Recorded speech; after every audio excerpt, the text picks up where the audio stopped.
पहला प्रश्न। भगवान, आपने एक प्रवचन में कहा है कि भारत अपने आध्यात्मिक मूल्यों में गिरता जा रहा है। कृपया बताएं कि आगे कोई आशा की किरण नजर आती है? रामानंद भारती।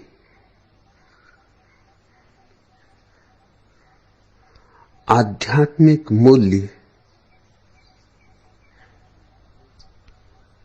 सदा ही वैयक्तिक घटना है, सामूहिक नहीं। नैतिकता सामूहिक है, अध्यात्म वैयक्तिक। कोई समाज नैतिक हो सकता है क्योंकि नीति बाहर से आरोपित की जा सकती, लेकिन कोई समाज आध्यात्मिक नहीं होता। व्यक्ति आध्यात्मिक होता है। समाज की तो कोई आत्मा ही नहीं है, तो अध्यात्म कैसे होगा? समाज के पास तो केवल व्यवहार है, अंतर संबंध है। अंतर संबंध नैतिक हो सकते हैं, अनैतिक हो सकते हैं, अच्छे हो सकते, बुरे हो सकते, पाप के हो सकते, पुण्य के हो सकते। अध्यात्म तो अतिक्रमण है।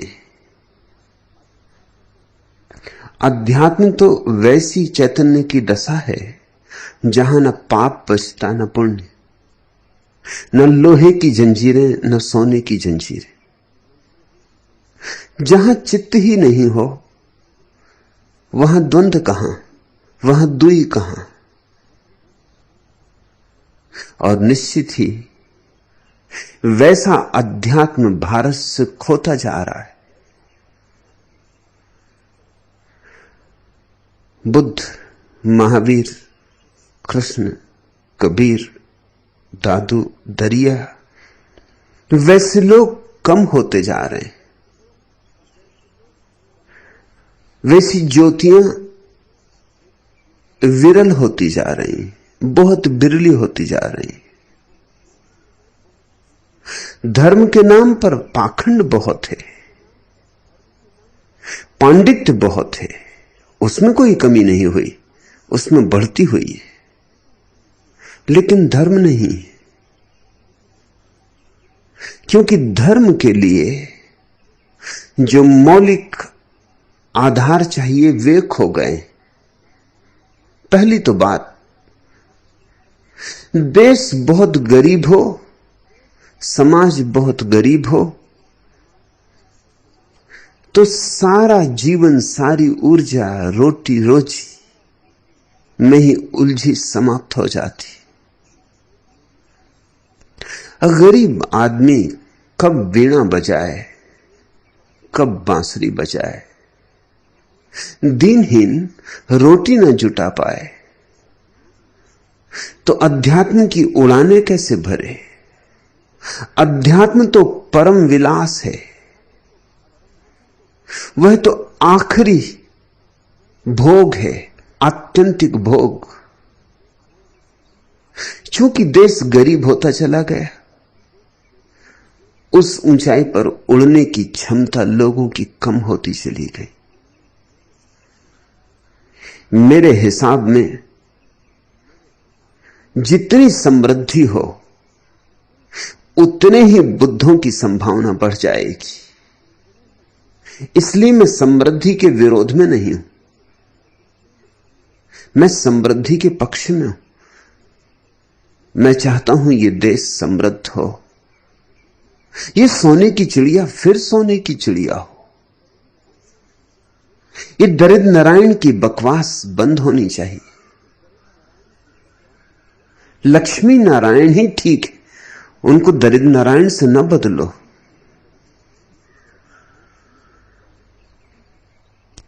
बुद्ध पैदा हुए तब देश सच में सोने की चिड़िया था। 24 तीर्थंकर जैनों के सम्राटों के बेटे थे, और राम और कृष्ण भी और बुद्ध भी, इस देश में जो महाप्रतिभाएं पैदा हुई वे सब राजमहलों से आई थी, अकारण ही नहीं, आकस्मिक ही नहीं। जिसने भोगा है वही विरक्त होता है। तेन त्यक्तेन भुंजी था, वही छोड़ पाता है। जिसने जाना है, जिया है, भोगा है। जिसके पास धन ही नहीं है उससे तुम कहो धन छोड़ दो, क्या खाक छोड़ेगा। जो संसार का अनुभव ही नहीं किया है उससे कहो संसार छोड़ दो, कैसे छोड़ेगा। अनुभव से मुक्ति आती है, अनुभव से विरक्ति आती है। राग का अनुभव वैराग्य के मंदिर में प्रवेश करा देता है।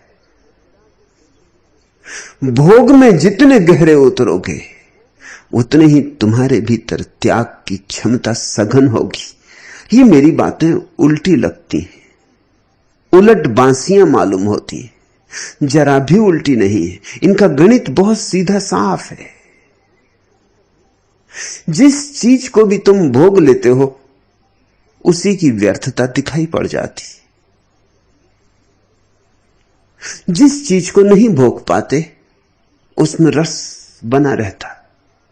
कहीं कौन एकांतर में, मन के किसी अंधेरे में वासना दबकी पड़ी रहती कि कभी अवसर मिल जाए तो भोग लूं। जाना तो नहीं है। हां, बुद्ध कहते हैं कि आसार है, मगर तुमने जाना है आसार है। और जब तक तुमने नहीं जाना आसार है तब तक लाख बुद्ध कहते रहे किस काम का है। बुद्ध की आंख तुम्हारी आंख नहीं बन सकती, मेरी आंख तुम्हारी आंख नहीं बन सकती। तुम्हारी आंख ही तुम्हारी आंख है और तुम्हारा अनुभव ही तुम्हारा अनुभव है।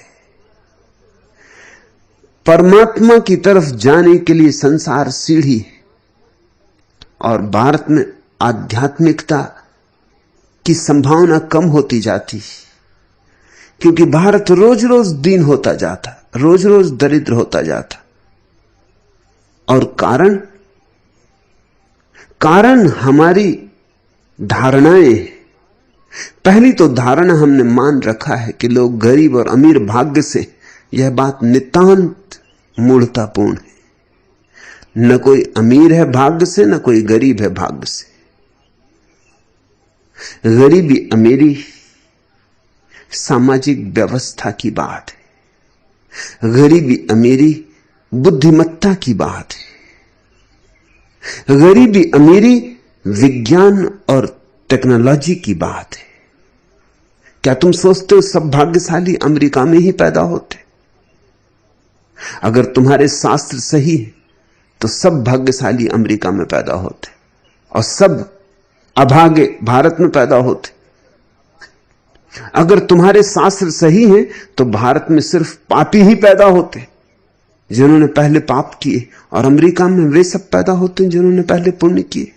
तुम्हारे शास्त्र गलत है, तुम्हारा गणित गलत है। अमेरिका समृद्ध इसलिए नहीं है कि वहां पुण्यवान लोग पैदा हो रहे हैं। अमेरिका समृद्ध इसलिए है कि विज्ञान है, तकनीक है, बुद्धि का प्रयोग है। अमेरिका समृद्ध होता जा रहा है, रोज रोज समृद्ध होता जा रहा है। और तुम देखते हो अमेरिका में कितने जोर की लहर है अध्यात्म की, कितनी अभीप्सा है ध्यान की, कितनी आतुरता है अंतर यात्रा की।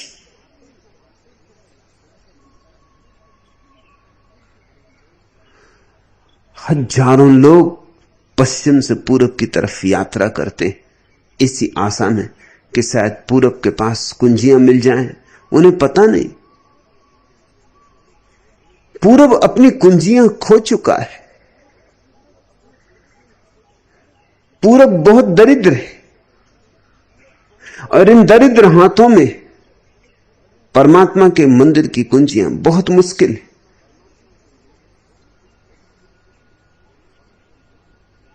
तो पहली तो बात है भारत पुनः समृद्ध होना चाहिए।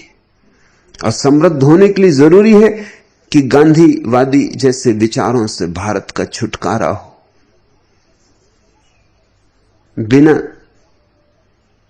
बड़ी टेक्नोलॉजी के अब यह देश समृद्ध नहीं हो सकता। अब इसकी संख्या बहुत है। बुद्ध के समय में पूरे देश की संख्या 2 करोड़ थी। निश्चित देश समृद्ध रहा होगा, इतनी भूमि और 2 करोड़ लोग। भूमि अब भी उतनी और 60 करोड़ लोग।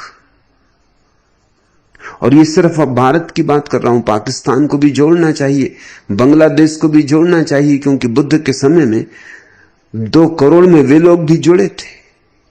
अगर उन दोनों को भी जोड़ लो तो 80 करोड़। कहां 2 करोड़ लोग और कहां 80 करोड़ लोग, और इंच भर जमीन बढ़ी नहीं। हां, जमीन घटी, बहुत घटी इस अर्थों में कि इन 2500 सालों में हमने जमीन का इतना शोषण किया, इतनी फसलें काटी कि जमीन रोज रोज रूखी होती चली गई। हमने जमीन का सब कुछ छीन लिया, वापस कुछ भी नहीं दिया। वापस देने की हमें सूझ ही नहीं है, लेते ही चले गए, लेते ही चले गए। जमीन दीनहीन होती चलेगी, उसके साथ हम दीनहीन होते चले गए। और जितना ही समाज दीनहीन होता है उतने ज्यादा बच्चे पैदा करता है।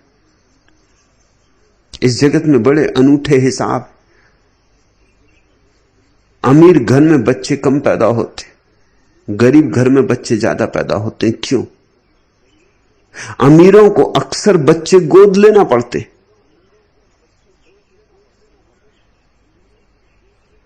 कारण है, जितना ही जीवन में सुख सुविधा होती है,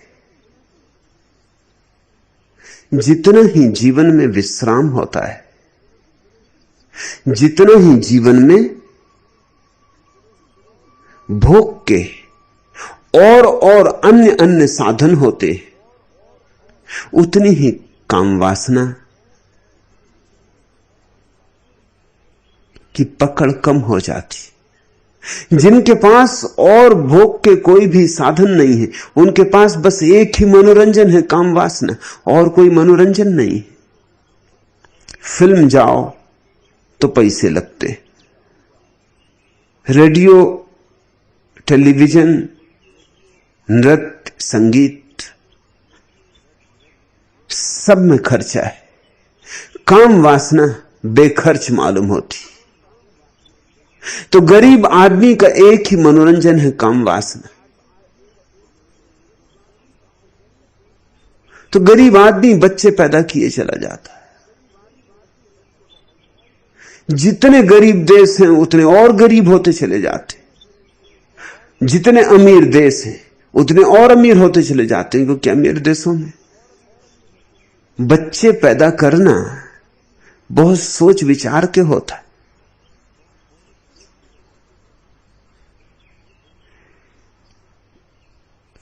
कम बच्चे चाहिए, ज्यादा विज्ञान चाहिए, और तुम्हारे चित्त में भौतिकवाद के प्रति जो विरोध है उसका अंत चाहिए। क्योंकि अध्यात्म केवल भौतिक के ही आधार पर खड़ा हो सकता है। मंदिर बनाते हो, स्वर्ण के शिखर चढ़ाते हो, मगर नींव में तो अनगढ़ पत्थर ही भरने पड़ते। नींव में तो सोना नहीं भरना पड़ता।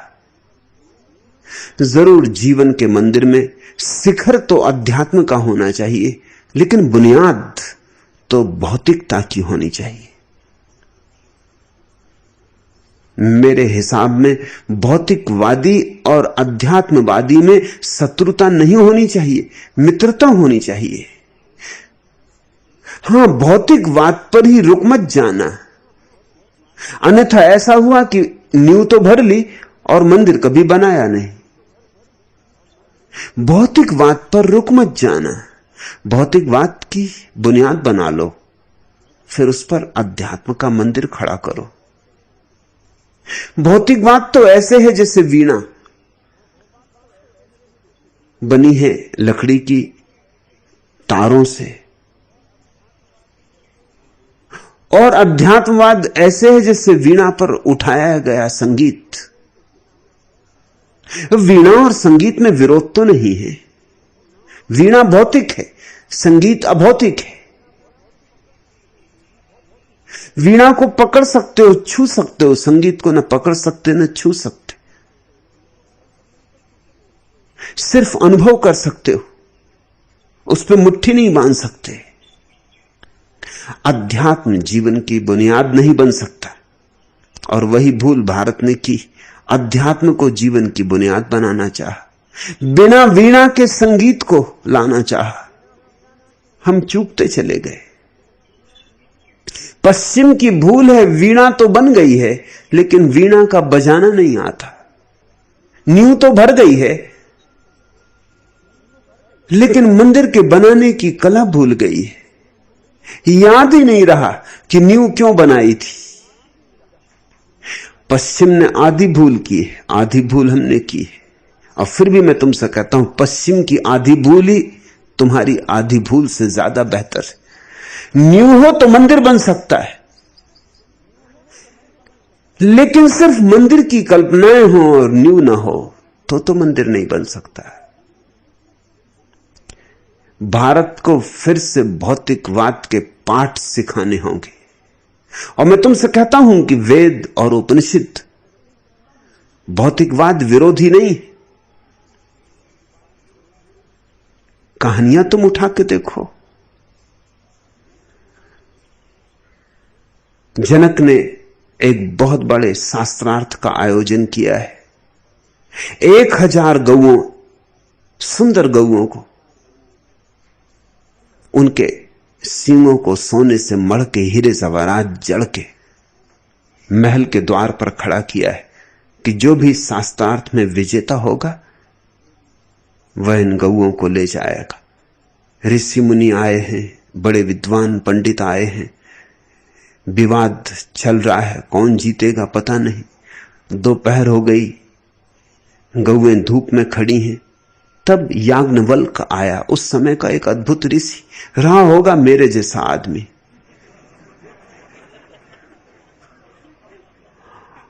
आया अपने शिष्यों के साथ, रहे होंगे तुम जैसे सन्यासी।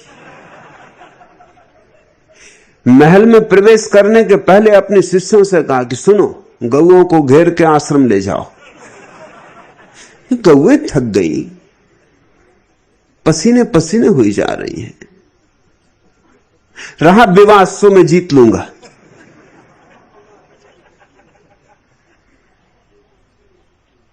हजार गौएं सोने से मढ़े हुए, उनके सींग हीरे जवाहरात जड़े हुए। याज्ञवल्क्य की हिम्मत देखते हो? ये कोई अभौतिकवादी है? और इसकी हिम्मत देखते हो और इसका भरोसा देखते हो? यह भरोसा केवल उन्हीं को हो सकता है जिन्होंने जाना है। पंडित विवाद कर रहे थे,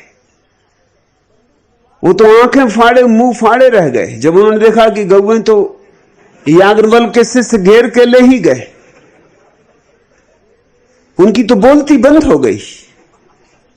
किसी ने खुशफुसाया जनक को कि ये क्या बात है, अभी जीत तो हुई नहीं। लेकिन याज्ञवल्क्य ने कहा कि जीत होके रहेगी, मैं आ गया हूं, जीत होती रहेगी, लेकिन गौएं क्यों तड़फे। और याज्ञवल्क्य जीता। उसकी मौजूदगी जीत थी, उसके वक्तव्य में बल था, क्योंकि अनुभव था। अब जिसके आश्रम में 1000 गौएं हो, सोने के मढ़े हुए सींग हो, उसका आश्रम कोई दीनहीन आश्रम नहीं हो सकता।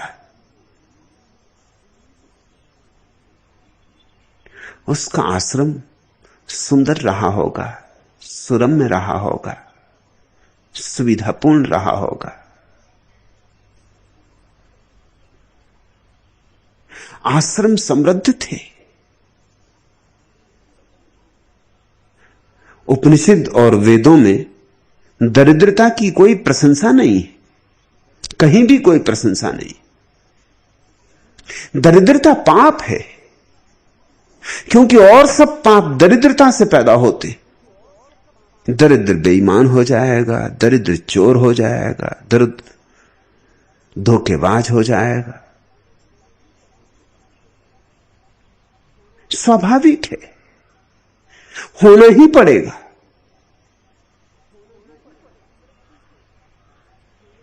समृद्धि से सारे सद्गुण पैदा होते, क्योंकि समृद्धि तुम्हें अवसर देती है कि अब बेईमानी की जरूरत क्या है। जो बेईमानी से मिलता वो मिला ही हुआ है। लेकिन एक समय आया इस देश का जब पश्चिम से लुटेरे आए,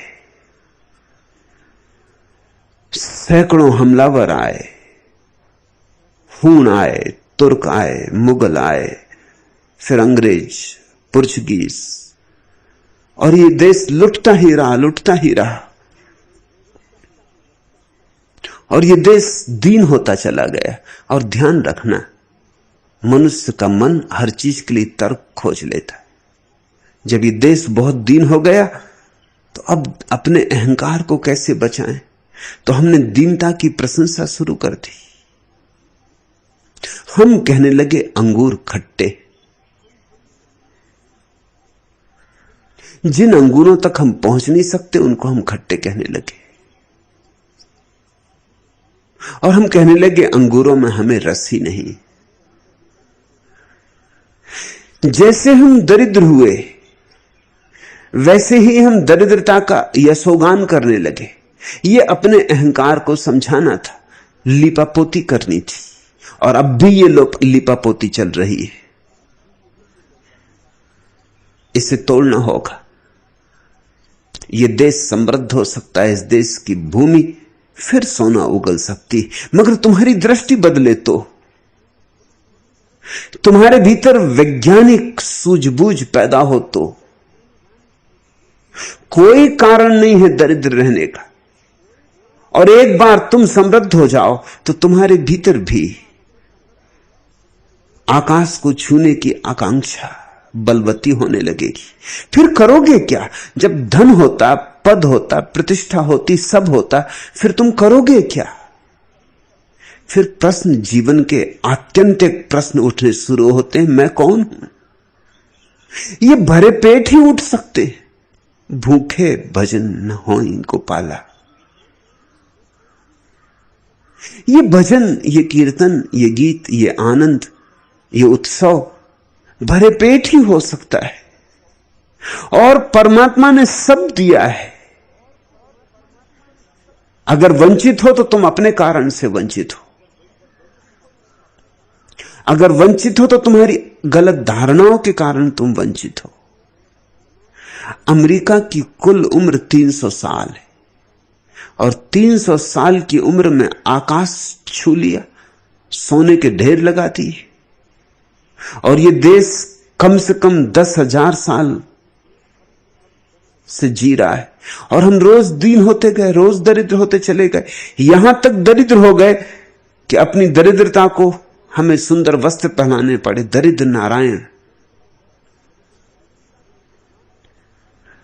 हमें दरिद्रता के गुणगान गाने पड़े। हमने दरिद्रता को अध्यात्म बनाना शुरू कर दिया।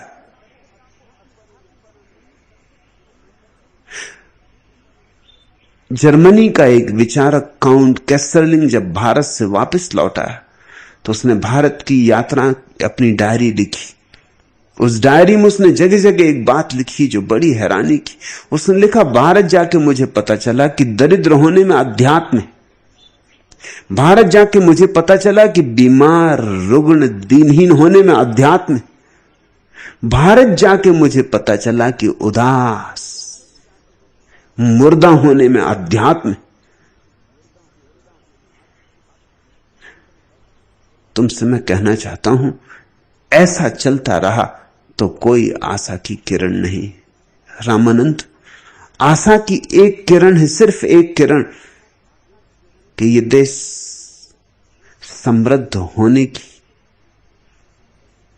अभिप्सा से भरे, फिर उस अभिप्सा से अपने आप अध्यात्म का जन्म होगा। हवा में इन दोनों जहरीला सरूर है, हवा में इन दिनों जहरीला सरूर है। हर एक सर उठाए है गोवर्धन परेशानियों के, हर एक अधमरा है अनश्चयों और बेहालियों से। हर एक है हर एक से नाराज, पर टहलता है होकर बगलगीर। रिश्ता आदमी का आदमी से चकनाचूर है, हवा में इन दिनों जहरीला सरूर है। कोई बात है कि आदमी अब सहकर भी बच रहता है, आंसुओं में हंस सकता है, दुखों में भी नच सकता है। दुश्मनी के दायरों दौरों में वह चीते की तरह है चौकन्ना, अपनपे की हद पर जैसे मर जाना मंजूर है। हवा में इन दिनों जहरीला सरूर है, हवा में बहुत जहर छाया हुआ है। प्रेम की जगह घृणा के बीज हमने बोए, हिंदू के, मुसलमान के, ईसाई के, जैन के, खंड खंड हो गए। अध्यात्म अखंड हवा में पैदा होता है। हमने भाईचारा तक छोड़ दिया है, मैत्री तक भूल गए। प्रार्थना कैसे पैदा होगी? हम प्रेम के दुश्मन हो गए, प्रार्थना कैसे पैदा होगी? और मैं अगर प्रेम की बात करता हूं तो सारा देश गालियां देने को तैयार है।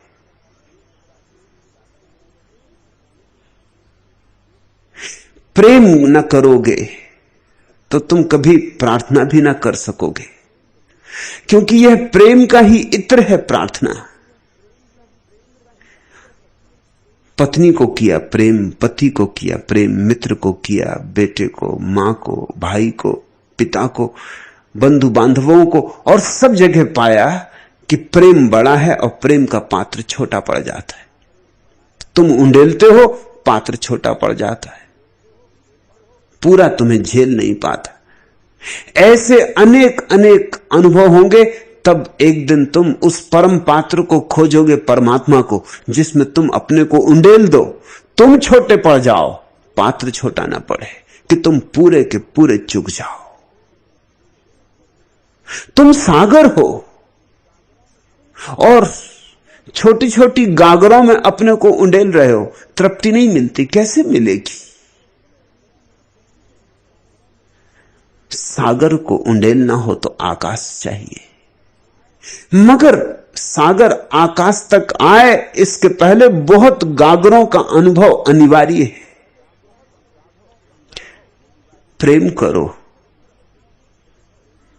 जीवन की निसर्गता से विरोध ना करो, जीवन का निषेध ना करो, जीवन का अंगीकार करो, अहोभाव से अंगीकार करो, क्योंकि उसी अंगीकार से फिर एक दिन तुम परमात्मा को भी अंगीकार कर सकोगे। परमात्मा यहीं छिपा है, इन्हीं वृक्षों में, इन्हीं लोगों में, इन्हीं पहाड़ों, इन्हीं पर्वतों में।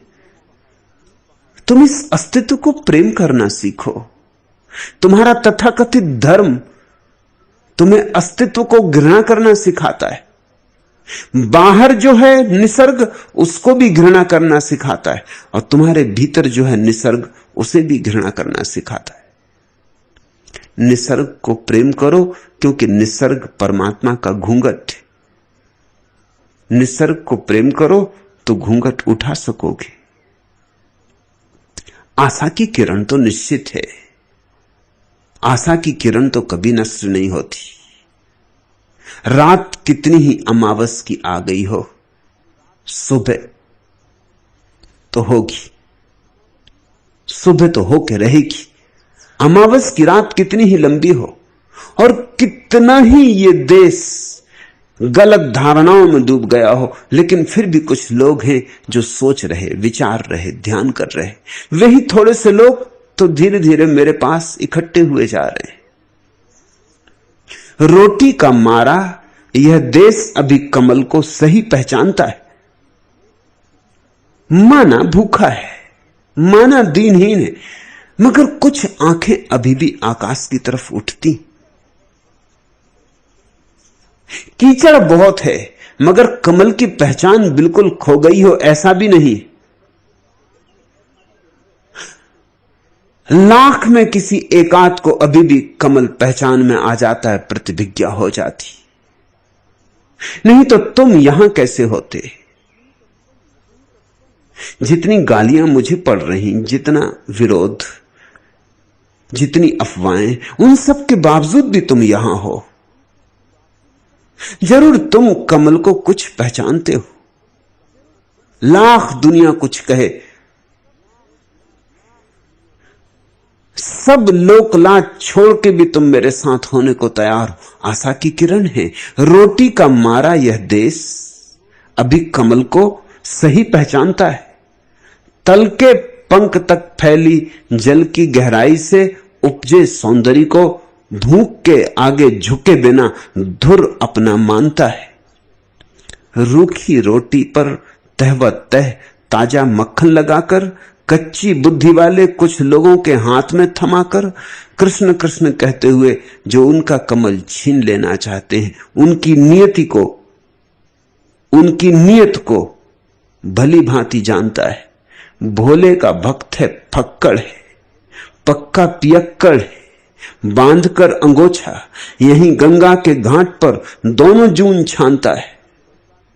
किंतु मौका पड़ने पर हर हर महादेव कहते हुए प्रलयंकर त्रिशूल भी तानता है।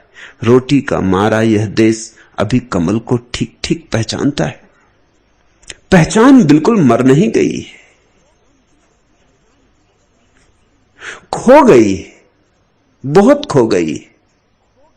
कभी कभी कोई आदमी मिलता है, कोई आदमी जिससे बात करो जो समझे, मगर अभी आदमी मिल जाते हैं। भीड़ अंधी हो गई है, मगर सभी अंधे नहीं हो गए। लाख 2 लाख में एक आध आंख वाला भी है, कान वाला भी है, हृदय वाला भी, उसी से आशा है। अभी भी कुछ लोग तैयार हैं कि परमात्मा की मधुशाला कहीं हो तो द्वार पर दस्तक दें कि खोलो द्वार। अभी भी कुछ लोग तैयार हैं कि कहीं बुद्धत्व की संभावना हो तो हम उससे जुड़ जाएं, चाहे कोई भी कीमत चुकानी पड़े। अभी भी कुछ लोग तैयार हैं कि कहीं पियक्कड़ों की जमात बैठे तो हम भी पिए, हम भी डूबे, चाहे दांव कुछ भी लगाना पड़े, चाहे दांव जीवन ही क्यों ना लग जाए। इसलिए आशा की किरण है रामानंद, आशा की किरण नहीं खो गई है। निराश होने का कोई कारण नहीं है। सच तो यह है, जितनी रात अंधेरी हो जाती है उतनी ही सुबह करीब होती। रात बहुत अंधेरी हो रही, इसलिए समझो कि सुबह बहुत करीब होगी। लोग बहुत क्षुद्र बातों के अंधेरे में खो रहे हैं, इसलिए समझो कि अगर सत्य प्रकट हुआ, प्रकट किया गया, तो पहचानने वाले भी जुड़ जाएंगे, सत्य के दीवाने भी इकट्ठे हो जाएंगे। और सत्य संक्रामक होता है, एक को लग जाए, एक को छू जाए तो फैलता चला जाता है। एक जले दिए से अनंत अनंत दिए जल सकते हैं। आशा है, बहुत आशा है, निराश होने का कोई कारण नहीं है। उसी आशा के भरोसे तो मैं काम में लगा हूं। जानता हूं कि भीड़ नहीं पहचान पाएगी, लेकिन यह भी जानता हूं उस भीड़ में कुछ अभिजात हृदय भी हैं। उस भीड़ में कुछ प्यासे हृदय भी हैं जो तड़फ रहे हैं और जिन्हें कहीं जल स्रोत दिखाई नहीं पड़ता। जहां जाते हैं पाखंड है, जहां जाते हैं व्यर्थ की बकवास है, जहां जाते हैं शास्त्रों का तोता रटंत व्यवहार है, पुनरुक्ति है। वैसे कुछ लोग हैं, थोड़े से वैसे ही लोग इकट्ठे होने लगे कि संघ निर्मित हो जाए। संघ निर्मित होना शुरू हो गया है। ये मसाल जलेगी, ये मसाल इस अंधेरे को तोड़ सकती। सब तुम पर निर्भर है।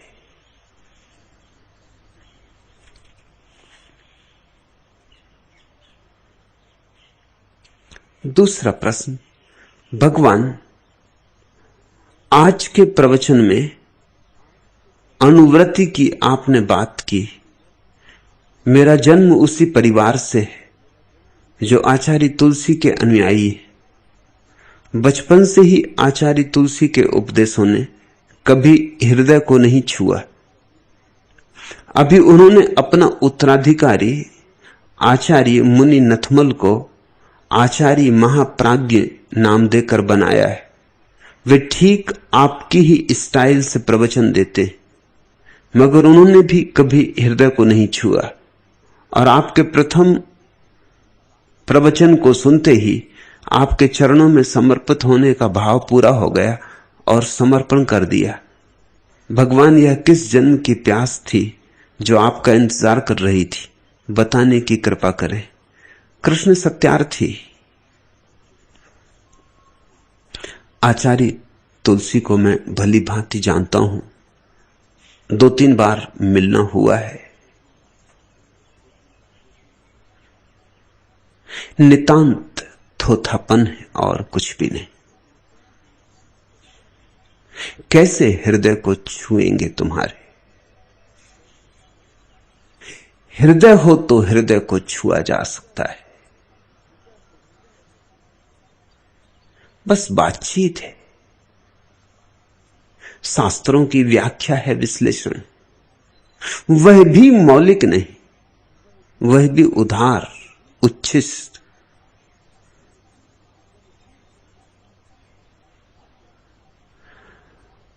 आचार्य तुलसी का निमंत्रण था मुझे, तो गया मिलने। कहा एकांत में मिलेंगे। बहुत लोग उत्सुक थे कि दोनों की बात सुने, मगर उन्होंने कहा कि नहीं, बस सिर्फ एक मेरे शिष्य मुनि नथमल रहेंगे और कोई नहीं रहेगा। सब लोगों को विदा कर दिया गया। मैंने कहा भी कि हर्ज क्या है, और लोगों को भी रहने दें, वे भी सुने, चुपचाप बैठे रहें। क्यों उन्हें वंचित करते? बड़ी आशा से आए। कोई 100-150 लोगों की भीड़ थी, मगर वे राजी नहीं हुए। मैं थोड़ा हैरान हुआ कि उन्हें क्या अड़चन है, लेकिन पीछे पता चला कि अड़चन थी। लोग जब विदा हो गए तब उन्होंने पूछा, ध्यान के संबंध में समझाएं, ध्यान कैसे करूं? तब मेरी समझ में आया, 200-150 लोगों के सामने पूछना कि मैं ध्यान कैसे करूं,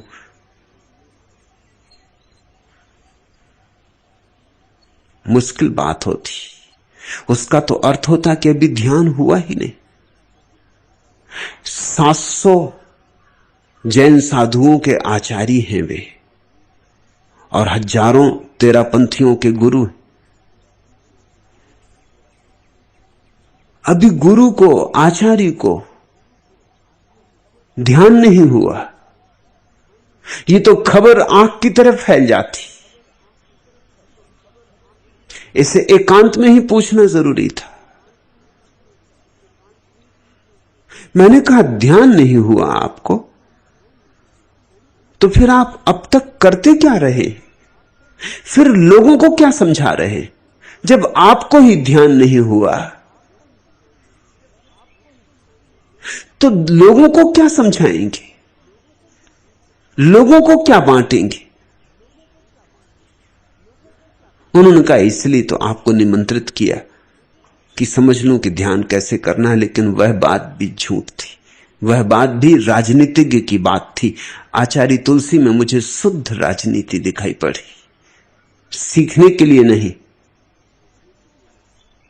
उन्होंने मुझे बुलाया था, प्रयोजन कुछ और था, वो पीछे साफ हुआ। वो मुझसे प्रश्न पूछने लगे ध्यान के संबंध में, मैं ध्यान के संबंध में उन्हें समझाने लगा और मुनि नथमल नोट लेने लगे।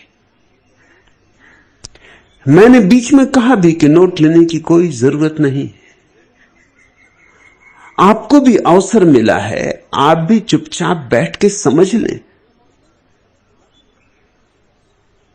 मैं मौजूद हूं तब समझ लें, नोट लेने में ही समय खराब मत करें। नहीं, लेकिन आचार्य तुलसी ने कहा उन्हें नोट लेने दें ताकि हमारे पीछे काम आ सके। समझ की कमी हो तो ही नोट की जरूरत, नहीं तो नोट क्या लेना है। लेकिन प्रयोजन और ही था।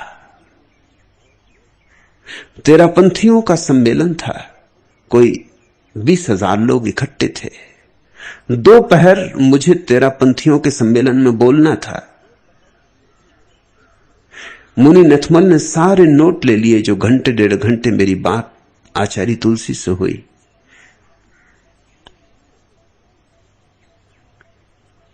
अचानक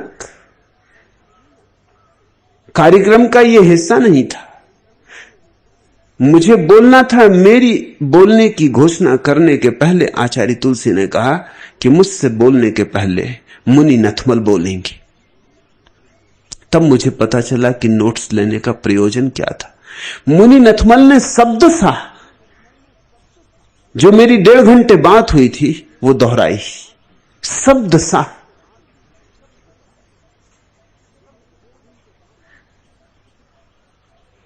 न उन्हें ध्यान का पता है, न उनके गुरु को ध्यान का पता है, और ध्यान क्या है यह समझाया। तब प्रयोजन साफ हुआ। प्रयोजन यह था कि मैं ध्यान के संबंध में लोगों को समझाऊंगा, उसके पहले मुनि नथमल बोले, ताकि लोगों को जाहिर हो जाए कि ध्यान तो हम भी जानते हैं। कोई ऐसा नहीं कि हमारे मुनि ध्यान नहीं जानते।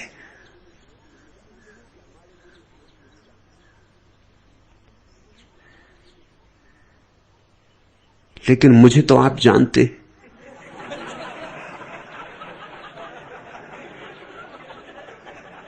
कि मुझे विरोधाभास में कोई अड़चन नहीं। मैंने खंडन किया, दोनों चौंके, दोनों आंखें फाड़ फाड़ के देखने लगे कि बात क्या हुई। जो मैं बोला था 1.5 घंटे और जिसको मुनि नथमल ने दोहराया था तोते की तरह, उसका मैंने शब्द सा खंडन किया, 1-1 इंच खंडन किया।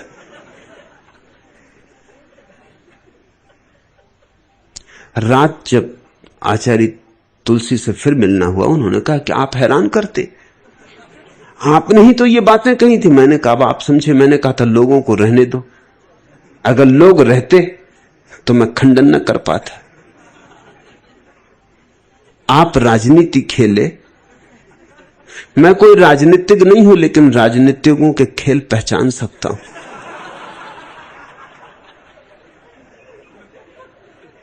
वे नोट्स किस लिए लिए गए थे यह भी जाहिर हो गया। अचानक बिना पूर्व कार्यक्रम के मुनि नथमल को क्यों मुझसे पहले बुलवाया गया वो भी जाहिर हो गया। लेकिन एक अड़चन हुई। आखिर जब तुम किसी और की बात दोहराओ तो उसमें प्राण नहीं होते, उसमें बल नहीं होता, ओंठों पर ही होती है। उसमें तुम्हारे हृदय की धड़कन नहीं होती, उसमें तुम्हारे खून का प्रवाह नहीं होता, उसमें तुम्हारे रक्त की गर्मी नहीं होती।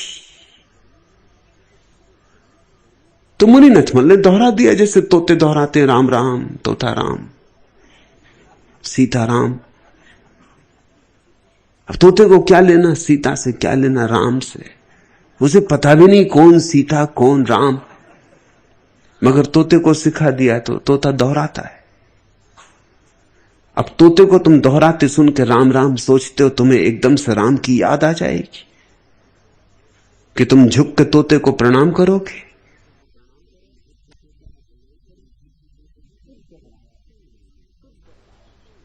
तो दोहराया तो उन्होंने, और सोचा था इस आशा में कि जिस तरह लोग मेरी बात से आंदोलित होते हैं, प्रभावित होते हैं, झंकृत होते हैं, ऐसे ही झंकृत हो जाएंगे। कुछ झंकार न हुई।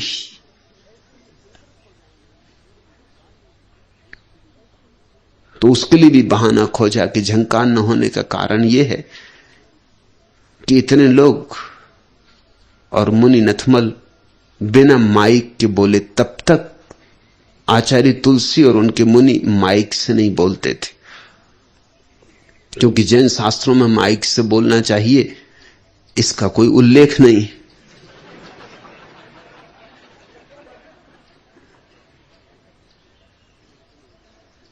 तो उस दिन उन्होंने यह बहाना निकाला कि लोग इसलिए प्रभावित नहीं हुए। यद्यपि मुनि नथमल ने पूरी ताकत लगाई जितनी लगा सकते थे, मगर लोगों तक आवाज नहीं पहुंची। उसी दिन तेरा पंथ में माइक से बोलने का मुनियों ने काम शुरू किया कि शायद माइक की कमी थी, आत्मा की कमी थी, माइक की कमी नहीं थी। माइक से भी तोते को बुलाओगे तो माना कि बहुत लोगों तक शोरगुल पहुंचाएगा, ज्यादा लोगों तक खबर पहुंचेगी सीताराम सीताराम, मगर तोता तोता है।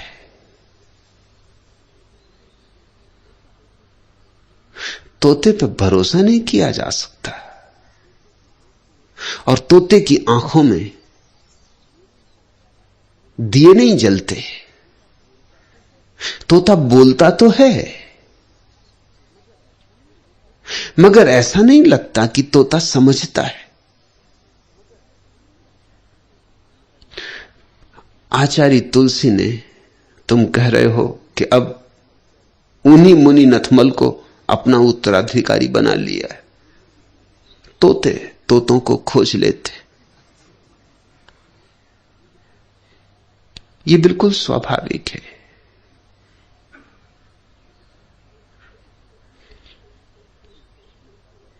तुम उस घर में पैदा हुए, उस परिवार में पैदा हुए, फिर भी तुम्हें वे प्रभावित ना कर पाए। कारण सीधा साफ है, तुम में थोड़ी सी बुद्धि है, इसलिए तुम में थोड़ी सी चमक है, तुम में थोड़ा विचार है, तुम में थोड़ी धार है। इसलिए तुम अगर बिल्कुल बोथले होते तो तुम्हें प्रभावित करते, लेकिन तुम्हारे पास आंखें हैं देखने वाली, और इसलिए प्रभावित नहीं कर पाए। तुम समझ सकते हो इतनी बात कि हृदय से आती है या सिर्फ ओंठों से। तुम इतनी बात पहचान सकते हो कि यह गीत अपना है या पराया या बासा। तुम कहते हो कि वे आपके ही स्टाइल में प्रवचन देते हैं, वह भी सीखा हुआ है। यह जान के तुम हैरान होगे कि जो सर्वाधिक मेरे विरोध में है, वे सर्वाधिक मेरी किताबें पढ़ते। जैन मुनियों के जितने आर्डर आश्रम को उपलब्ध होते हैं किताबों के लिए, उतने किसी और के नहीं। ऐसा कोई जैन मुनि कि जैन साध्वी नहीं जो मेरी किताबें ना पढ़ती हो। लेकिन उन किताबों को पढ़ के तुम ये मत सोचना कि वो कुछ समझते, या उनके जीवन में कोई रूपांतरित होना है, या उनके जीवन में कोई क्रांति की अभीप्सा है। नहीं, उन किताबों को पढ़ते हैं ताकि प्रवचन दे सके, ताकि शैली पकड़ में आ जाए। क्योंकि उन सबको ख्याल है कि मेरी शैली में कुछ बात होगी, इससे लोग प्रभावित हैं। शैली में कुछ भी नहीं, मेरे पास कोई शैली, मेरे बोलने में कोई ढंग है। मेरा जैसा बेढंगा बोलने वाला देखा?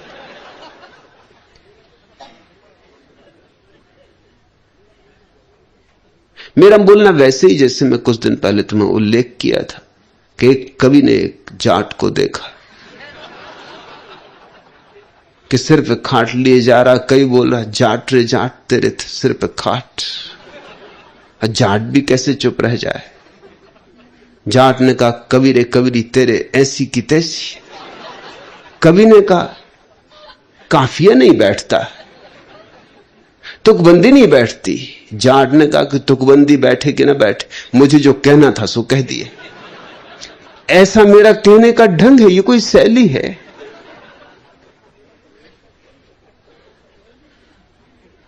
शैली के कारण नहीं तुम मुझसे जुड़ गए हो, जुड़ने के कारण आंतरिक है, वाह नहीं।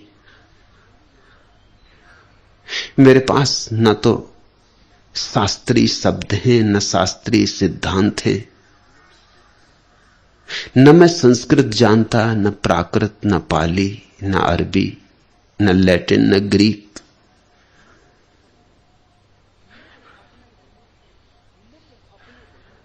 लेकिन अपने को जानता हूं,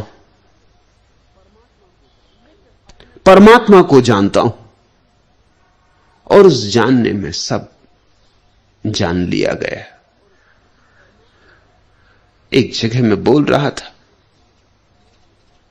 मैंने कहा कि महावीर ने ऐसा कहा है। एक जैन पंडित खड़े हो गए, काशी की बात है। उन्होंने कहा कि ऐसा नहीं कहा है, आप सुधार करें। मैंने कहा मैं सुधार करने में भरोसा नहीं करता।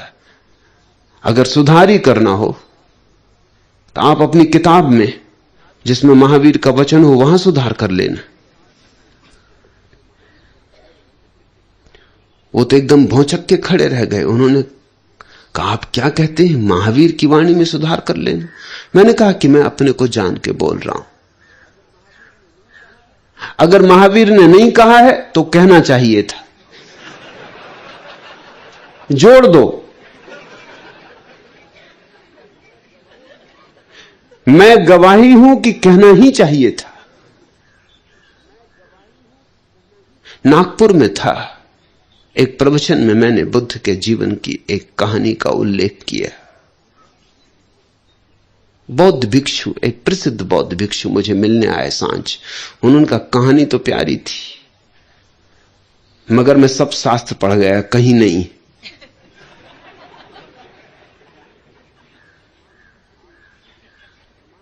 आप किस प्रमाण पर, किस आधार पर यह कहानी कहे? मैंने कहा कहानी खुद अपने में प्रमाण्य है, स्वतः प्रमाण्य। उनका स्वतः प्रमाण्य। मैंने कहा नहीं घटी तो घटनी चाहिए थी। कहानी छोटी सी थी।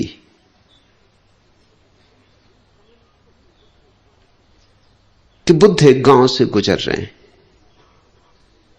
अभी बुद्धत्व उपलब्ध नहीं हुआ, उसके पहले की बात, बस 2-4 दिन पहले की बात है। करीब ही करीब है सुबह, शायद भोर के पहले पहले पक्षी जाग भी गए, आखिरी तारे डूबने भी लगे, प्राची लाल हो उठी, बस सूरज निकला निकला। ऐसे बस 2-4 दिन बचे और बुद्ध एक गांव से गुजर रहे हैं। आनंद साथ है। आनंद ने कोई प्रश्न पूछा, उसका उत्तर दे रहे हैं। तभी एक मक्खी उनके सिर पे आ बैठी, तो उस मक्खी को हाथ से उड़ा दिया। 2 कदम चले, फिर ठहर गए। फिर से हाथ माथे की तरफ ले गए। अब वहां कोई मक्खी नहीं, वो तो कब की उड़ गई। फिर से मक्खी उड़ाई जो है ही नहीं। आनंद ने पूछा आप क्या कर रहे हैं? पहली बार तो मक्खी थी, इस बार में कोई मक्खी नहीं देखता, आप किसको उड़ा रहे हैं? बुद्ध ने कहा पहली बार मैंने यंत्रवत उड़ा थी, वह भूल हो गई, मूर्छित उड़ा थी।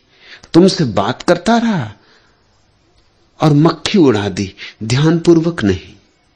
हाथ की चोट भी लग सकती थी मक्खी को, मक्खी मर भी सकती थी। ये तो जागरूक चित्त का व्यवहार नहीं, चूक हो गई। अब इस तरह उड़ा रहा हूं जिस तरह पहले उड़ानी चाहिए थी। अब ध्यानपूर्वक उड़ा रहा हूं, हालांकि मक्खी नहीं, लेकिन अभ्यास तो हो जाए, फिर कभी मक्खी बैठे तो ऐसी भूल ना हो। तो अब मक्खी नहीं है, लेकिन उड़ा रहा हूं ध्यानपूर्वक। मेरा पूरा हाथ ध्यान से भरा हुआ है, अब यंत्रवत नहीं उड़ा रहा हूं। बौद्ध भिक्षु ने कहा, कहानी तो बड़ी प्यारी लगी, मगर लिखी कहां है? उनका लिखी हो या ना लिखी हो, लिखा लिखी की बात ही कहां है? लिख लो।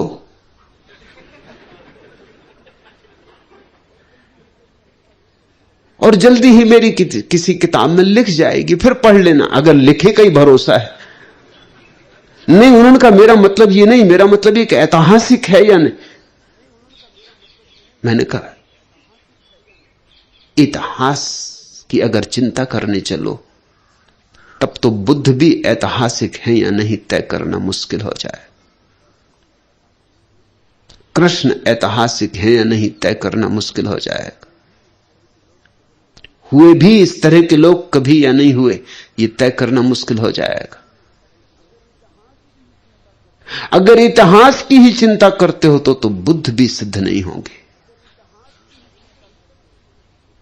और फिर ये अंतर की घटनाएं इतिहास की रेत पर चरण चिन्ह नहीं छोड़ती। ये अंतर की घटनाएं तो जैसा दरिया कहते हैं, आकाश में जैसे पक्षी उड़े और पैरों के चिन्ह न छूटे, कि पानी में मीन चले और पीछे कोई निशान न छूटे। इतिहास तो क्षुद्र की गणना करता है। इतिहास का कोई बड़ा मूल्य नहीं है। इतिहास तो व्यर्थ का हिसाब किताब रखता है।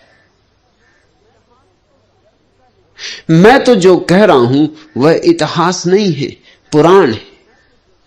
और पुराण समाप्त नहीं होता, पुराण एक प्रक्रिया है।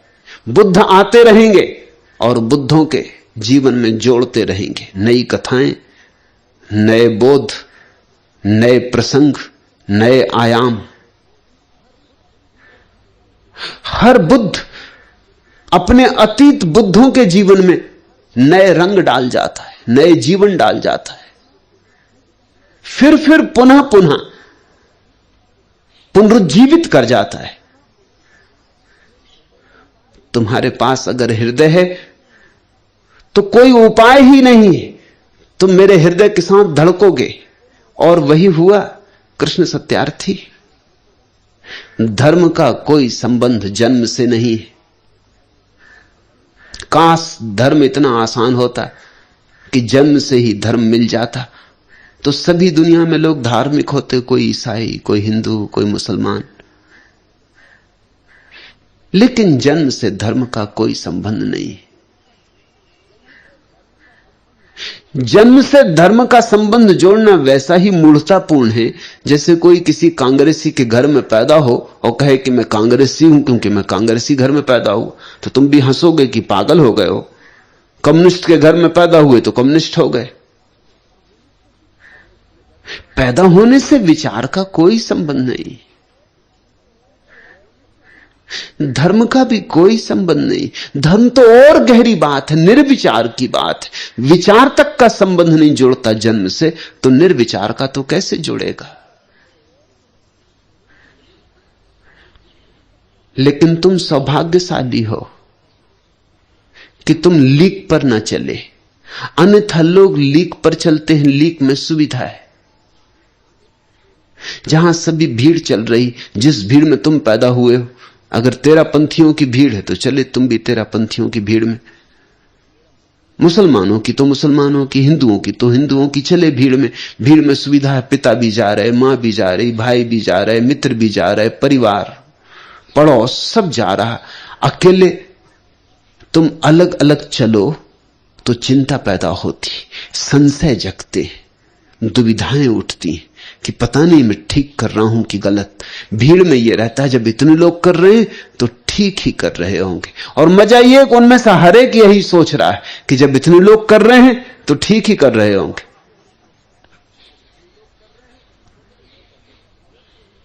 भीड़ में एक तरह की सुरक्षा है, लेकिन भीड़ तुम्हें भेड़ बना देती, और जो भेड़ बन गया वह क्या परमात्मा को पाएगा, क्या सत्य को पाएगा। उसे पाने के लिए तो सिंह होना पड़ता है, सिंह नाद करना होता है। उसके लिए तो चलना पड़ता है अपना ही रास्ता बनाकर। हां, कभी कभी जब तुम्हें किसी सिंह की दहाड़ सुनाई पड़ जाएगी तो तुम्हारे भीतर सोया हुआ सिंह जग जाएगा। तोतों की बातें सुन के ज्यादा से ज्यादा तुम तोते हो सकते हो, बस और कुछ नहीं हो सकता। सिंह की दहाड़ सुन के शायद तुम्हारी छाती में सोई जन्मों जन्मों से जो प्रतिभा है अंकुरित हो उठे। तुमने उस बूढ़े सिंह की कहानी तो सुनी ना, जिसने एक दिन देखा कि एक जवान सिंह भेड़ों के बीच घसर पसर भागा जा रहा है।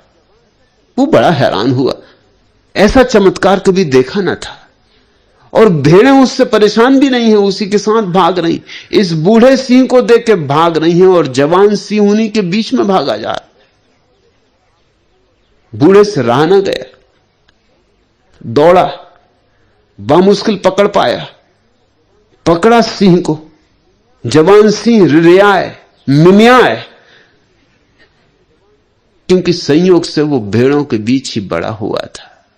उसकी मां एक छलांग लगा रही थी एक टीले से दूसरे टीले पर, और बीच में ही बच्चे का जन्म हो गया। मां तो छलांग लगा के चली गई, बच्चा गिर पड़ा नीचे भेड़ों के एक झुंड में, उसी में बड़ा हुआ, घास पात चरा, उन्हीं की भाषा सीखी, रिरियाना मिमियाना सीखा, डरना घबराना सीखा। उसे याद भी आए तो कैसे आए कि मैं सिंह हूं, चेता है तो कौन चेता है। सारी भेड़ें भागती थी सिंह को देख के, तो वो भी भागता था अपने वालों के साथ। लेकिन इस बूढ़े सिंह ने उसे पकड़ा, वो गिड़गिड़े आए, पसीना पसीना, जवान सिंह पसीना पसीना। बूढ़ा कह कि तू शांत तो हो, मगर वो क्या, मुझे छोड़ो, मुझे जाने तो, मेरे लोग जा रहे हैं, वो सब तेरा पंथी चले।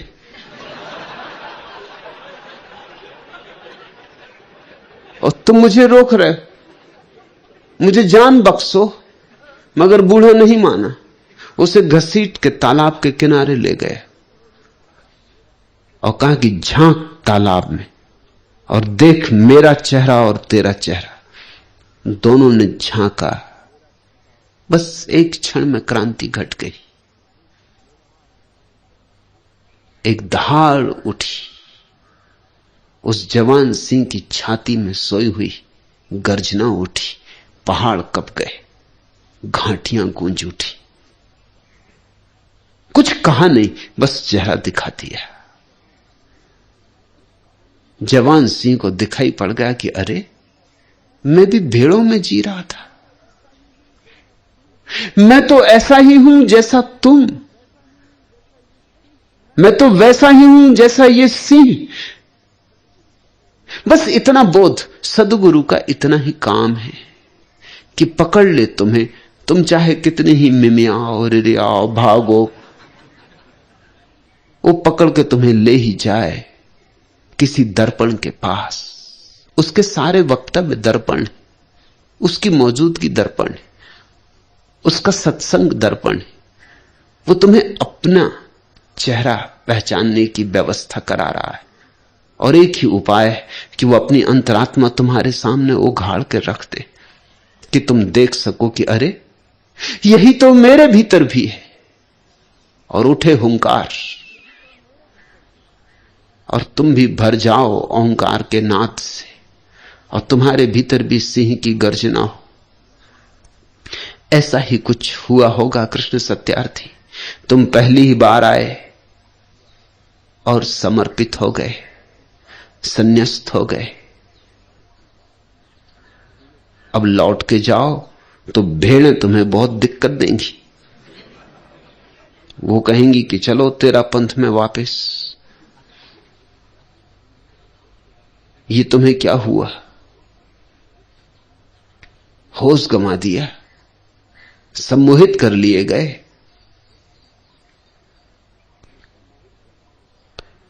अपने परिवार का धर्म, अपना धर्म गंवाया। कुछ तो लोकलाज का सोचा होता, कुछ तो परिवार की प्रतिष्ठा की चिंता की होती। अगर संन्यासी होना था तो आचार्य तुलसी से होते या मुनि नथमल से होते। तुम कहां इस उपद्रवी आदमी के हाथों में पड़ गए? ये तुम्हें भटकाएगा,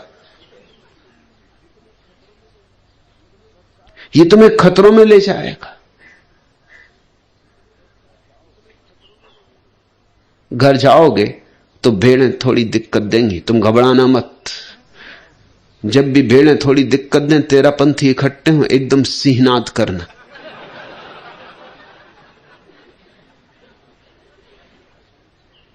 आचार्य तुलसी भी कपेंगे और मुनि नथमल भी कपेंगे।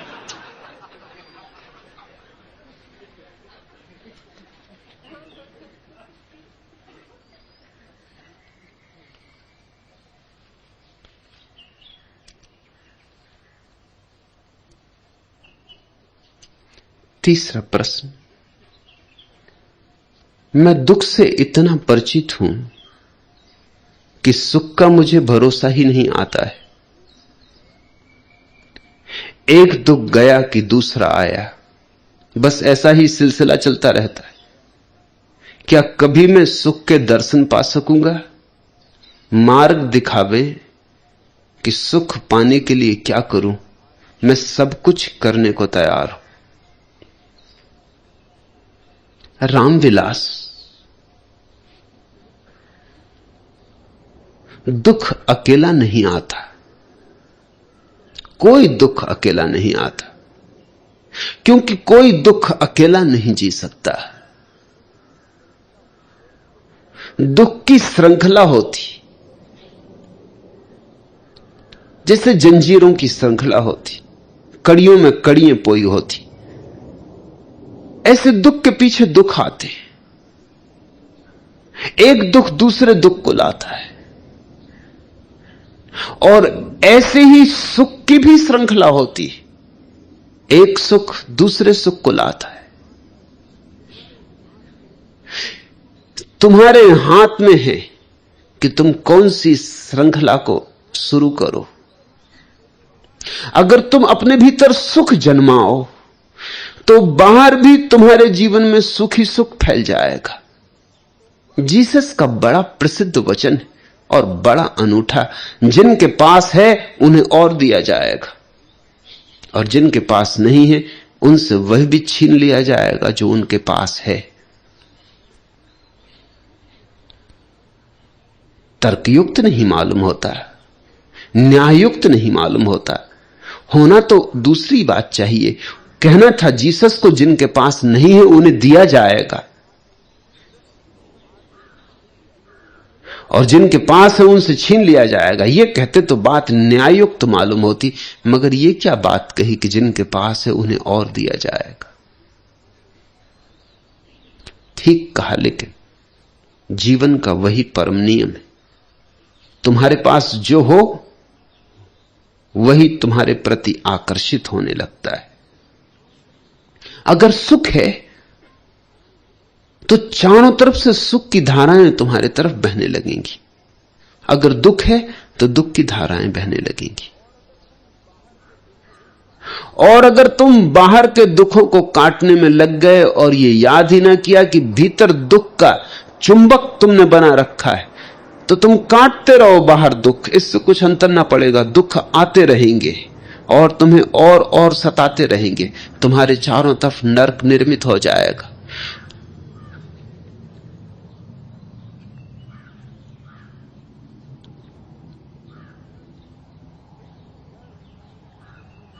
लेकिन जड़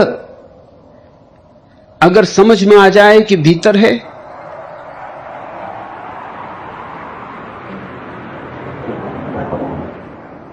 तो दुख को काट देना कठिन नहीं। एक तलवार की चोट में दुख काटा जा सकता है। और मजे की बात कि दुख के जाते ही जो शेष रह जाता है वही सुख है। सुख दुख के विपरीत नहीं है। सुख दुख का अभाव है। जहां दुख नहीं है वहां जो रह गया शेष वह सुख है। इसलिए सुख की कोई परिभाषा भी नहीं हो सकती, जैसे स्वास्थ्य की कोई परिभाषा नहीं हो सकती। पूछो चिकित्सकों से स्वास्थ्य की परिभाषा, वो कहेंगे जो बीमार नहीं वह स्वस्थ। अगर तुम जाओ अपने स्वास्थ्य का परीक्षण करवाने, तो क्या तुम सोचते हो तुम्हारे स्वास्थ्य का कोई परीक्षण कर सकता है? परीक्षण तो तुम्हारी बीमारियों का किया जाता, स्वास्थ्य का कोई परीक्षण हो ही नहीं सकता। अब तक कोई यंत्र नहीं है जो खबर दे सके कि यह आदमी स्वस्थ है। हां, 1000 यंत्र हैं जो खबर देते हैं कि यह आदमी इस बीमारी उस बीमारी से भरा है। जब सभी बीमारी बताने वाले यंत्र कह देते हैं कि कोई बीमारी नहीं, तो चिकित्सक कह देता तुम स्वस्थ हो। तो स्वास्थ्य का अर्थ हुआ बीमारी का अभाव। ऐसे ही सुख का अर्थ होता है दुख का अभाव। सबसे बड़ा दुख क्या है?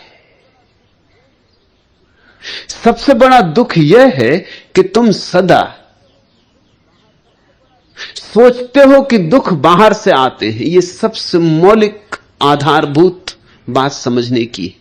दुख बाहर से नहीं आते, तुम बुलाते हो तो आते। कोई अतिथि बिना बुलाए नहीं आता, सब मेहमान तुम्हारे बुलाए आते।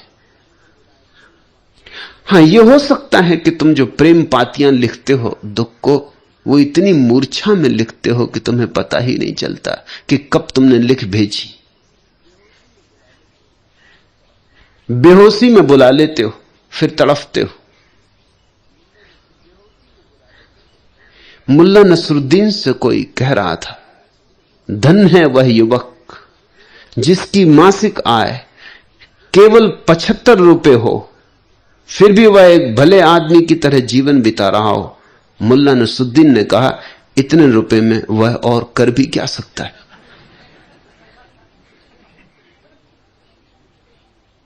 दुख के खरीदने के लिए भी सुविधा चाहिए,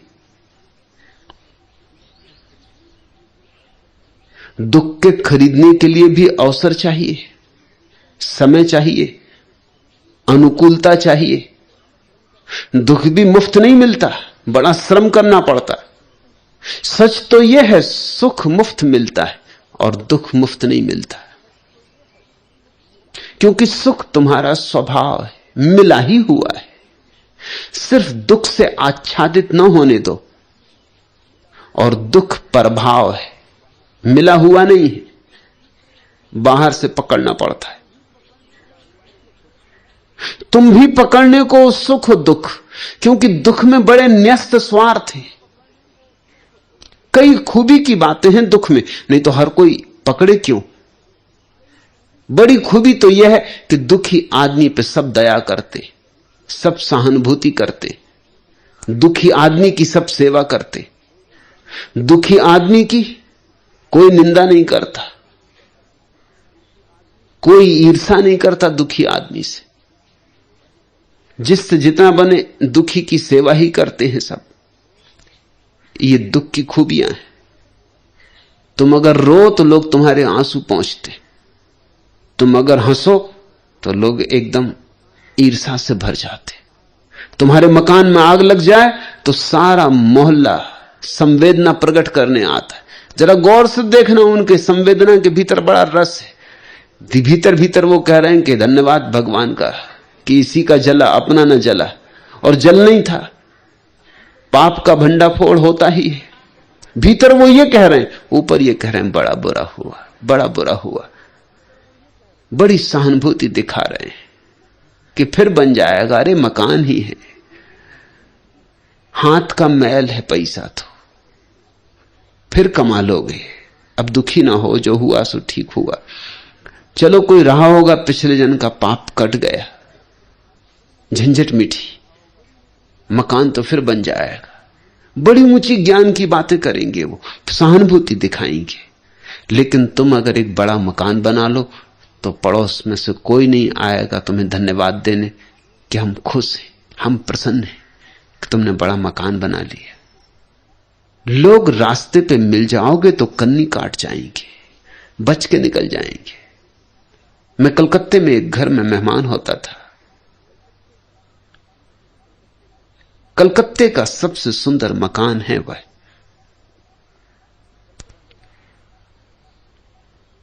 बड़ा बगीचा है, सारा मकान संगमरमर का है। बच्चे हैं नहीं परिवार को, और धन बहुत है। वे सदा जब भी मैं उनके घर रुकता था तो अपना मकान दिखलाते, बार बार कई दफा दिखला चुके थे। बगीचे में ले जाते, ये दिखलाते वो दिखलाते। एक बार मैं गया, उन्होंने मकान की बात ही ना उठाई तो मैं थोड़ा चिंतित हुआ। वो तो मकान ही मकान से भरे रहते थे। मैंने कहा हुआ क्या तुम्हें, एकदम तुम बुद्धत्व को उपलब्ध हो गए या क्या हुआ? मकान का क्या हुआ? कुछ बात ही नहीं करते इस बार मकान की। मैं तो इतने दूर से आता हूं यही बात सुनने। उन्होंने कहा बात ही नहीं करनी मकान की, अभी साल 2 साल बात ही नहीं कर सकता। बात क्या है? आखिर बात के पीछे कुछ बात होगी। उन्होंने कहा बात यह है, देखते नहीं पड़ोस में उनसे बड़ा मकान उठ के खड़ा हो गया है। और उनका दिल बैठ गया, उनकी छाती टूट गई। मैंने उनसे कहा तुम्हारा मकान तो जैसा है वैसा ही है, तुम क्यों परेशान हो रहे हो? उन्होंने कहा वैसे ही नहीं है, ये बड़ा मकान देखते हो। तब मुझे याद आई अकबर की कहानी। उसने एक दिन अपने दरबार में एक लकीर खींची थी और कहा था दरबारियों को इसे बिना छुए छोटा कर दो। कोई ना कर सका था। फिर उठा बीरबल, उसने एक बड़ी लकीर उस लकीर के नीचे खींच दी। उसे छुआ नहीं और वह छोटी हो गई। मैं उनकी पीड़ा समझा। मैंने उनसे कहा जाके कम से कम पड़ोस के आदमी को धन्यवाद तो दे आओ। उन्होंने कहा धन्यवाद? कल आपका निमंत्रण है उसके घर। मुझे भी निमंत्रण दिया है, मैं भी जानता हूं क्यों दिया, दिखलाने के लिए। मैं आने वाला नहीं, आपको अकेले जाना पड़ेगा। वो नहीं गए। इस संसार में दुखी आदमी के लिए सहानुभूति करने वाले लोग मिल जाते, सुखी आदमी से सिर्फ ईर्ष्या करने वाले लोग मिलते। तो दुख में एक न्यस्त स्वार्थ हो जाता है। तुम सहानुभूति में रस लेते हो, इसलिए तो लोग अपने दुख की गाथाएं कहते हैं, एक दूसरे से दुख की कहानियां सुनाते हैं। न सुनना चाहें उनको भी सुनाते हैं।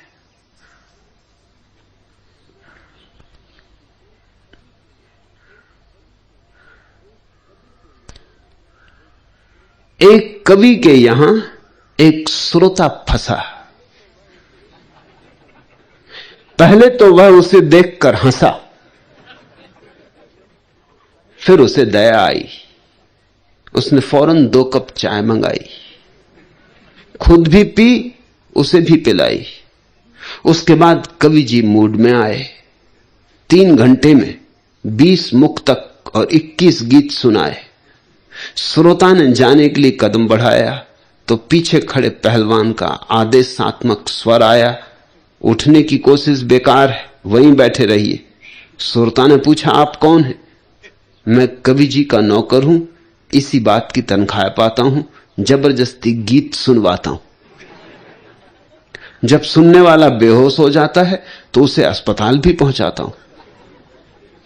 श्रोता बोला 2 घंटे और सुनता रहा तो प्राण पखेरु उड़ जाएंगे।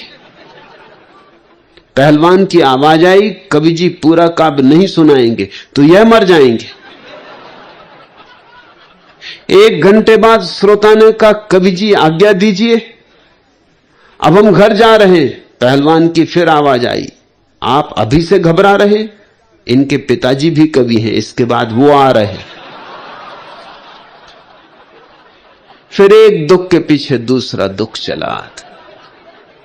फिर बेटा गया तो पिताजी आ रहे। लेकिन शुरुआत, तुम गए ही काहे को कवि जी के घर, और जब वो हंसते थे तभी क्यों ना निकल भागे, और जब एक कप चाय पिलाई थी तभी क्यों ना चौंके। जब चाय पी ली तो फिर निकलना मुश्किल हो जाता है।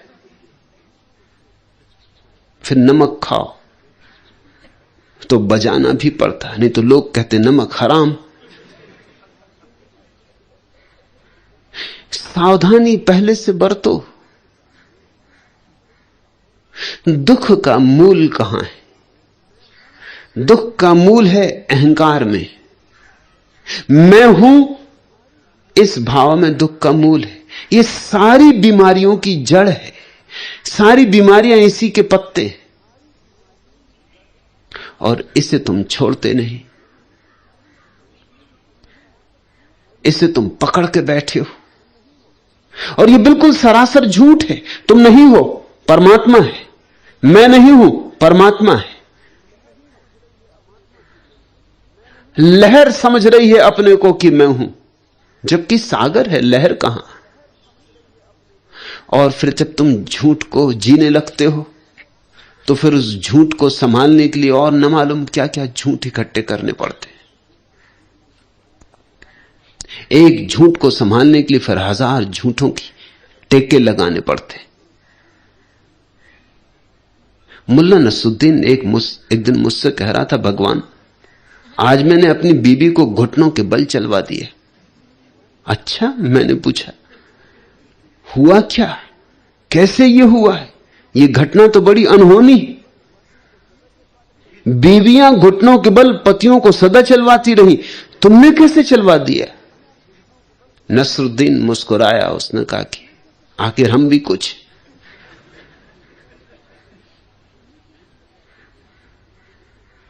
मैंने पूछा कि जब घुटनों के बल बीबी चली तो बोली क्या?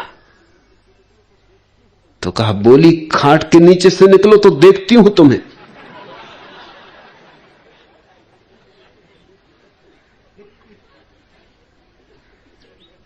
एक झूठ कि मैं कुछ हूं तो फिर 25 झूठ इकट्ठे करने पड़ते। झूठ झूठ के ही भोजन पर जीता है। तुम मौलिक झूठ को पहचान लो, तुम नहीं हो, तुम इस विराट अस्तित्व के एक अंग हो, इस विराट के साथ अखंड हो, एक हो। भिन्न मानोगे बस पीड़ा उठेगी, अभिन्न जानोगे सुख ही सुख बरस जाएगा। अमी झरत बिकसत कमल। मगर नहीं, लाख दिक्कतें आए, तुम इस मैं को नहीं छोड़ते। मुल्ला नसरुद्दीन का सुपुत्र काफी देर से मैदान में पत्थर बीन रहा था। मैं बहुत देर तक तो चुपचाप देखता रहा। फिर मैंने उससे पूछा, बेटे यह क्या कर रहे हो? कुछ नहीं, पत्थर बीन रहा हूं। पिताजी का कहना है मैदान के जितने पत्थर आज बीनोगे उतनी ही टाफियां तुम्हें दूंगा।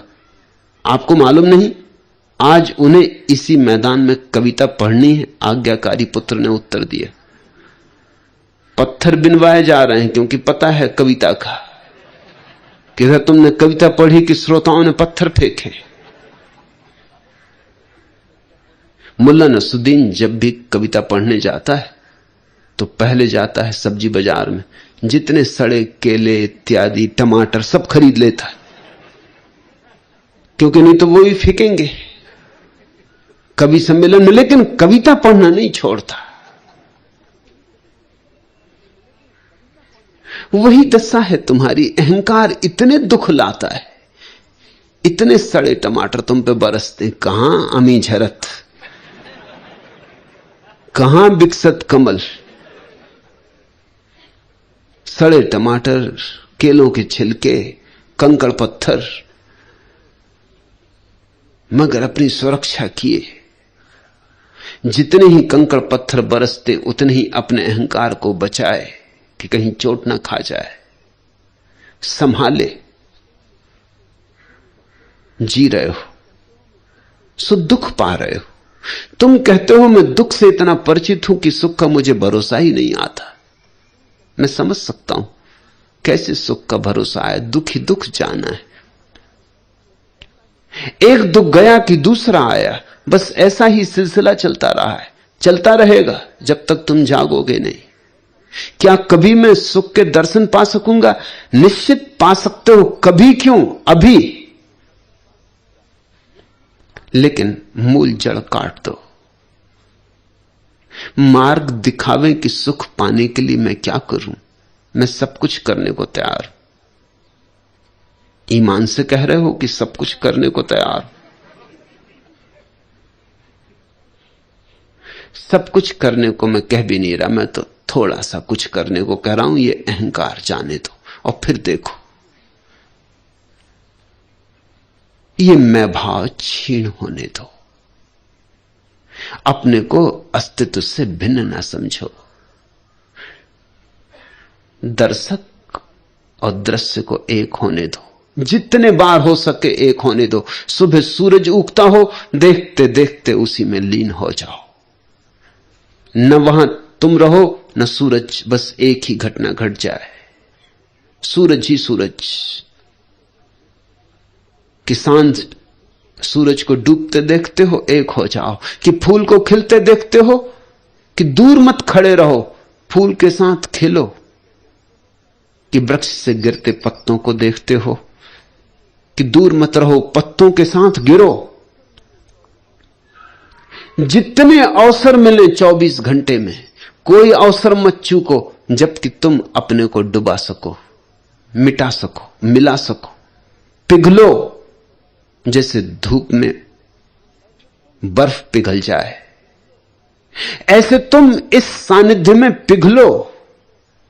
उसी पिघलने से एक दिन तरल हो जाओगे, और तरल हो गए कि चल पड़े सागर की तरफ, कि चल पड़े सुख की तरफ। सुख तुम्हारा स्वभाव सिद्ध अधिकार है।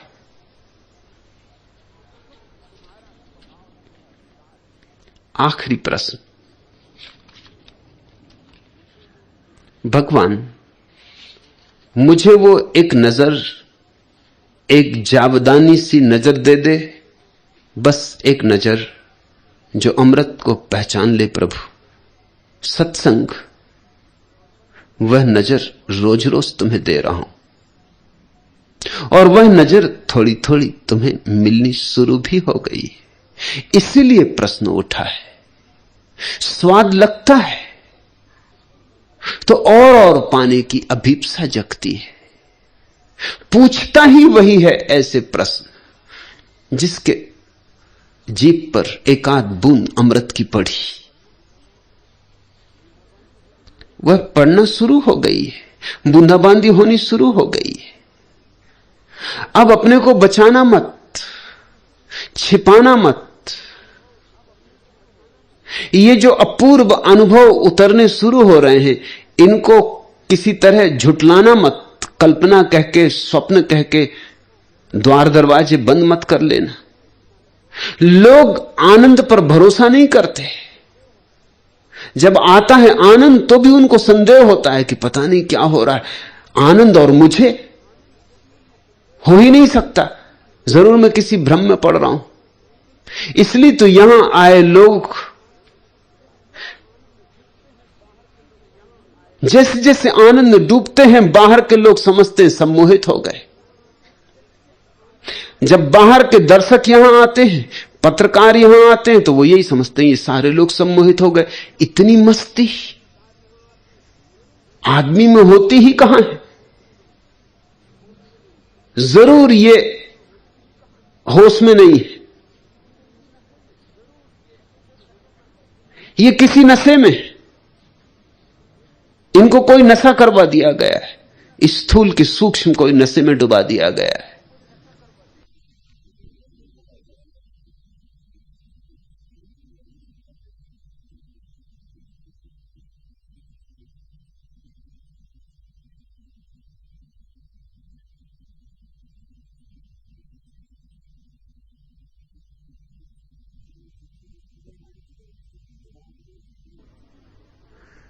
1000 लोग तुम्हें संदेह उठाएंगे तुम्हारे आनंद पर।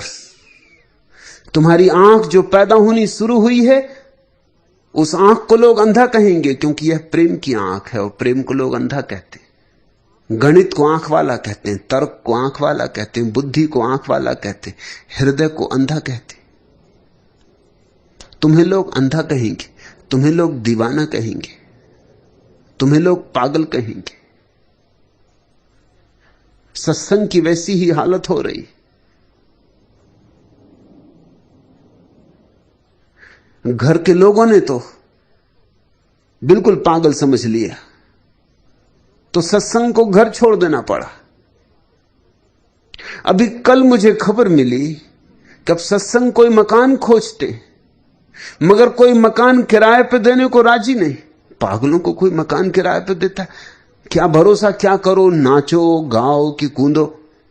कि लोग पूछते होंगे कुंडली ध्यान तो नहीं करोगे, सक्रिय ध्यान तो नहीं करने लगोगे? और दूसरे गैरिक दीवानों को तो घर में ना ले आओगे।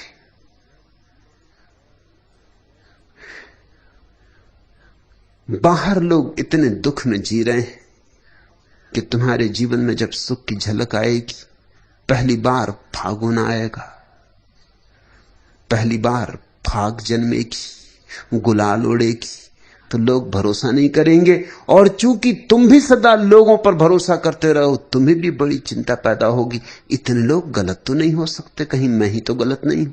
अनेक अनेक बार ये मन में शंका उठेगी। सत्संग आंख तो पैदा होनी शुरू हो गई। मुझे तो दिखाई पड़ रही कि आंख थोड़ी थोड़ी खुलने लगी। हां, थोड़ा रंध्र ही अभी खुला है, मगर उतना ही क्या कम है। उतना खुला है तो और खुलेगा, जिनके पास है उन्हें और दिया जाएगा। आया फागुन अकुलाया मन, हवा करे अब वंशी वादन, झूम रहे हैं पेड़ों के तन, पतझड़ जीवन। आओ साजन तोड़ो आकर कसते बंधन, याद तुम्हारी भरती सिहरन, बड़ी हटीली मन की दुल्हन। युग से तड़पे बनकर विरहन, मिलो झूमकर कहता फागुन। आओ आओ आया फागुन, फागुन आ गया, नाचो, पद घुंघरू बांध नाचो। मौसम ने लगाकर मस्ती का दांव, जगा दिया नैनों में सुधियों का गांव। छम छम पैजनियां हैं पग पग बहार की, द्वारे दस्तक हुई फागुनी बयार की। पत्ते भी झूम झूम दे रहे ताल, सजाया फूलों ने महकता गुलाल। मन में घुमड़ रही बातें सौ सौ प्यार की, द्वारे दस्तक हुई फागुनी बयार की। बंसी पर थिरक उठे फिर बिखरे बोल, जल में पंछियों से कर रहे किलोल। चंचल अधरों पर बातें आर पार की, द्वारे दस्तक हुई फागुनी बयार की। द्वार पर दस्तक दी है फागुन ने, खोलो द्वार। थोड़ा तुमने खोला है, जरा सा तुमने खोला है, उतने से रोशनी आनी शुरू हुई है। पूरे द्वार खोल दो, सब द्वार खोल दो, सब खिड़कियां खोल दो।